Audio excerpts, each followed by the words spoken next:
Bueno, seguimos con la segunda parte de la familia de Abraham. Hemos visto hasta ahora que Isaac va a heredar la posesión de figura central del fundamento de fe de su padre Abraham. En el fondo, heredar Dios no puede volver a utilizar una persona, una nación, un pueblo que ha fallado. Pero en este caso hubo la excepción y es porque Abraham, por esa razón Abraham tuvo que hacer una condición de mayor valor, que era ofrecer a su hijo Isaac. Era una prueba de fe, no es que realmente Dios quería ver un sacrificio humano, sino que quería ver que realmente Abraham podía restaurar la fe que había perdido al no cortar en dos a las palomas.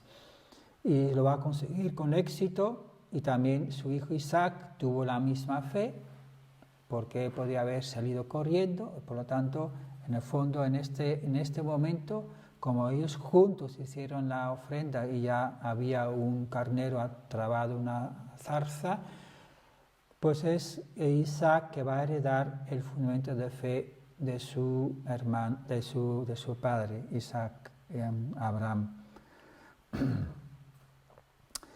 Así que, bueno, entonces eso significa que Dios podía seguir trabajando con esta familia.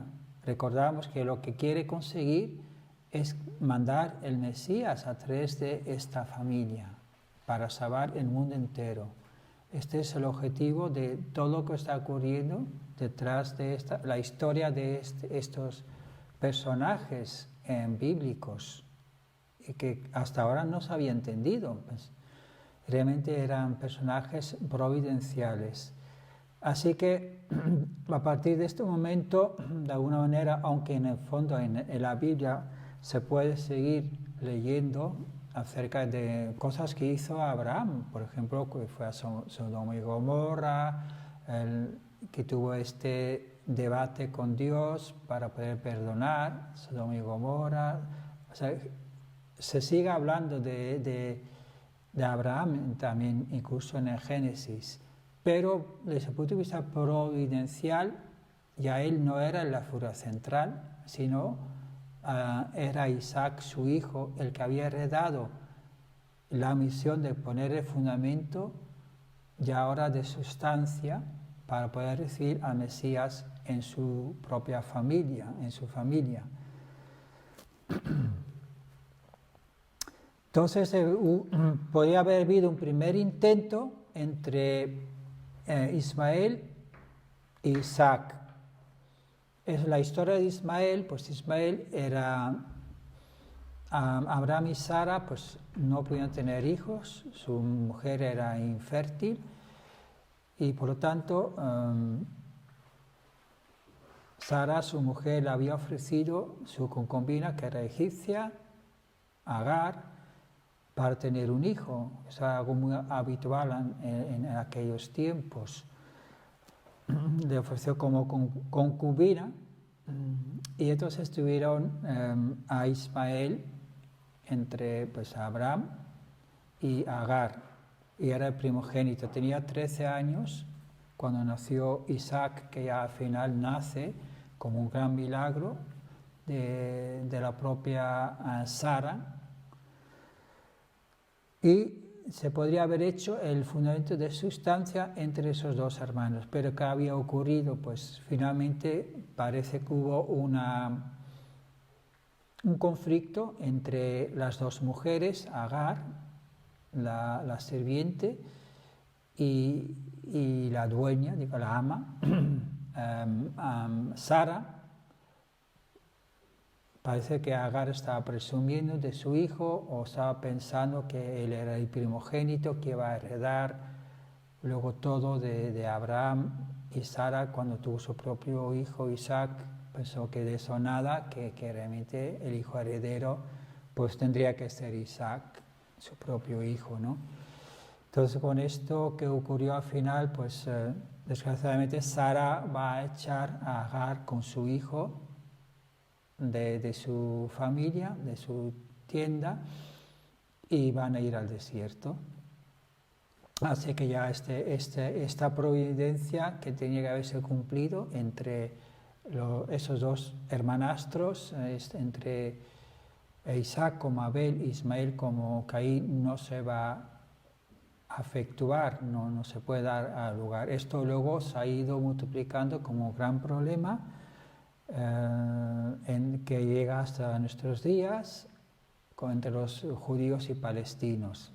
Son todos descendientes de esta familia. Bueno, ¿qué va a ocurrir entonces? Pues ahora Isaac es el que va a estar en la posesión del fundamento de fe, de padre de la fe, como tenía que haber sido Abraham, y va a ser a través de sus propios hijos, de Isaac, Esaú y Jacob, que se va a tener que establecer ese fundamento de sustancia, el restaurar Caín, la relación de Caín y Abel. Ahora bien, bueno, de nuevo vamos a ver que todo eso implica que Jacob va a tener que heredar ese fundamento, va a tener que hacer condiciones especiales para cualificarse él mismo en la posición de Abel, porque hasta ahora él no había hecho nada, entonces tiene que heredar la fe de su abuelo y de su padre, de Abraham y de Isaac, haciendo condiciones muy especiales. Pues a nivel individual, que hizo comprar la primogenitura de su hermano Esaú. Eso es una historia maravillosa que está en la Biblia, con el plato de lentejas, todo esto. No se puede contar en esta corta historia. Pues bueno, lo va a conseguir. Esaú pues vende su primogenitura por un plato de lentejas. Luego se va a llenar de odio su hermano cuando ve Esaú que finalmente Isaac le da la bendición, la transferencia de la herencia, no a él sino a su hermano Jacob. Y esto es cuando se va a establecer de nuevo, vamos a recordar que el fundamento de sustancia es básicamente restaurar los celos y la envidia que se generó en el corazón del arcángel hacia Adán y Eva. Y eso es lo que provocó la caída, la naturaleza caída. Por lo tanto, tiene que haber alguien en esa posición que sufra también envidia, que sienta celos hacia otra persona en la posición de Adán. Esto va a surgir entre Esaú y Jacob en esa situación especial. Entonces recordemos que esas son condiciones especiales y peculiares que Dios pide a personas hacer en un momento dado, que son aplicables solamente en esa época, en esa situación y no en otra. Por tanto, era algo necesario para provocar esa situación de aparente injusticia en la cual Esaú siente celos y envidia. Y no solo eso, sino igual que Caín, pues entró en el deseo de matar a su hermano Jacob. Su madre también se da cuenta de esto, Rebeca, y va a ayudar a su hijo, a Jacob, avisándole, y vete a casa de mi tío, Labán, y quédate ahí porque tu hermano quiere matarte. Así que Jacob va a huir a la tierra de Labán y se queda ahí por 21 años. Ahí tiene que restaurar ya a nivel familiar. Él también es engañado 10 veces, restaura la posesión del Señor de la creación y especial. Y luego, ya cuando después de esos 21 años, siempre Jacob tenía el deseo de ganarse el corazón de su hermano Esaú. Él podría pensar, bueno, mi hermano está ahí, yo estoy aquí, me quedo aquí en esta tierra, yo llevo aquí, tengo mi familia, mis 2 mujeres, mis hijos, ¿para qué preocuparme de nada más? Sin embargo, su corazón siempre estaba en en poder ganarse a su hermano Esaú. Así que se decide irse de la tierra de Labán y volver de Harán y volver a Canaán con su hermano Esaú. Antes de encontrarse con su hermano Esaú va a tener que pasar una prueba muy grande también de fe, que es la lucha contra el ángel. Ahí también tiene que restaurar por primera vez, se restaura el derecho que tiene la humanidad de dominar también el mundo angélico. Ahora viene el gran momento de la reconciliación entre los dos hermanos, el fundamento de sustancia. Pues imaginaos, pues una vez que Esaú recibe la noticia de que su hermano Jacob está a punto de volver, está de camino de vuelta a Canaán, no es que por haber pasado 21 años se había olvidado de lo que del robo que le había hecho su hermano, de la primogenitura y de la bendición de su padre. Todavía seguía vivo en él el deseo de matar a su hermano Jacob, y por lo tanto cogió 400 hombres armados y se fue al encuentro de su hermano con el deseo de liquidarle y matarle. Cuando Jacob recibe la noticia por sus siervos que iban adelante de que venía su hermano con el plan de matarle, entonces se tenía que ingeniar una manera de conquistar a su hermano, conquistar el corazón de su hermano. Y aquí la gran diferencia, una vez más, con Cam, que en la situación difícil de ver a su padre Noé desnudo en la tienda, en vez de acudir a Dios y orar, decir, ¿ahora qué hago? Pues actuó humanamente desde su propia perspectiva. Jacob, en esta situación, hace todo lo contrario. Al recibir esta noticia, pues se arrodilla y ora a Dios. Y ahí es donde él seguramente tuvo la inspiración para establecer esta estrategia para ya conquistar el corazón de su hermano Esaú. Y entonces, ¿qué hizo?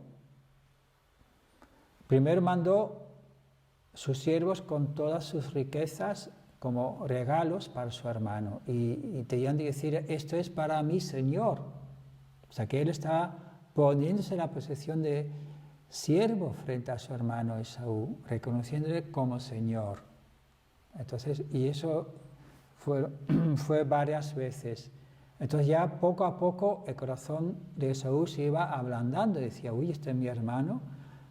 Es que en el fondo parece que es bueno, ¿no? Es que es bueno también. A lo mejor ya empezaba a dudar, a lo mejor, ¿por qué lo voy a tener que matar? Pero ya no fue solamente eso, sino ya cuando estaban acercándose y estaban ya muy próximos, pues Jacob se inclinó 7 veces delante de Esaú. Y cuando ya estaban, ya al final, pues se abrazaron y se reconciliaron. Ya, pues Esaú, su corazón estaba derritido, bajó de su camello o su caballo, no sabe, posiblemente un camello. Y ya, pero aún así todavía Jacob le va a decir a su hermano, viendo tu rostro veo el rostro de Dios. O sea, más halagos no voy a hacer.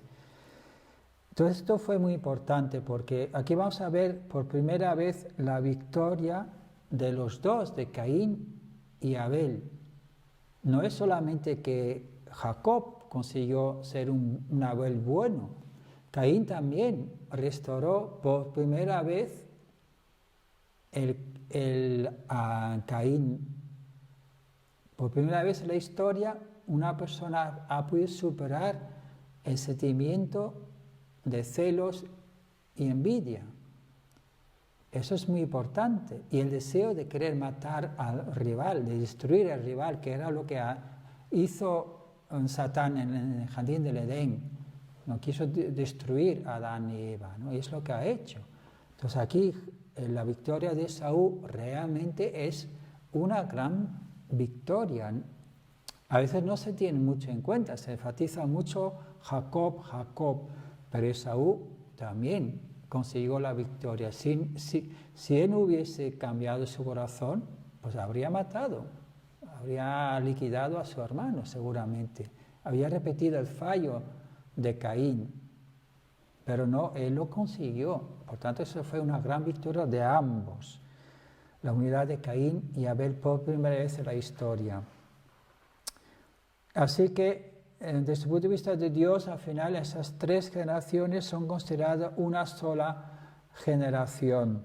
Abraham, Isaac y Jacob. Y por eso Dios dice que soy el Dios de Abraham, Isaac y Jacob en el Antiguo Testamento.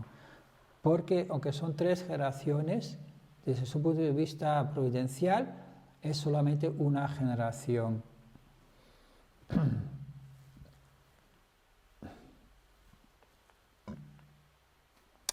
Así que se restauró con éxito este fundamento de sustancia, pero como el Mesías no pudo venir en aquel momento, porque era solamente un nivel familiar y ya había reinos que podrían simplemente liquidar ese pequeño fundamento familiar. Y por otra parte, recordemos que por el fallo de Abraham, los descendientes suyos, de Isaac y Jacob, tendrían que finalmente pasar 400 años de esclavitud en un pueblo extraño, ¿no? Esta es una condición que había que cumplirse. Por lo tanto, vamos a ver que esta familia finalmente a través de José pues van a entrar, el hijo de Jacob, entrar en Egipto y van a pasar los 400 años de esclavitud. Vamos a ver algunas lecciones que podemos aprender de esta familia, de la familia de Abraham. La voluntad de Dios, aunque es absoluta, no puede realizarse si el hombre no cumple su parte de responsabilidad. Dios nos puede indicar qué hacer, pero somos nosotros que tenemos que hacerlo. Hay que estar atentos a los detalles incluso más pequeños. Un error pequeño tuvo enormes consecuencias, como cuando Abraham falló en cortar la paloma en dos. Siempre que fallamos en nuestra responsabilidad, la providencia de Dios se prolonga y el mal también, el sufrimiento se prolonga. Así como Abraham dividió la ofrenda en dos para que Dios nos pueda aceptar, tenemos que separar el bien y el mal dentro de nosotros. Esa ofrenda del bien y del mal dentro de nosotros. La decisión de un momento afecta una vida o la historia. Bueno, ya hemos visto que ahora finalmente en el tercer intento Dios va a conseguir por fin crear el fundamento para la vida del Mesías a nivel familiar, con la familia de Abraham, Isaac y Jacob. Pero se va a tener que extender ahora a un nivel nacional, que ahora es la historia de Moisés y luego este pueblo elegido de Israel, porque bueno, Jacob cambió su nombre a Israel cuando venció al ángel en el vado de Yabok. Entonces va a ser a nivel nacional, se tiene que extender finalmente incluso hasta los días de Jesús. Ahora, en el siguiente episodio vamos a ver la nación de Moisés. Pues hasta la próxima.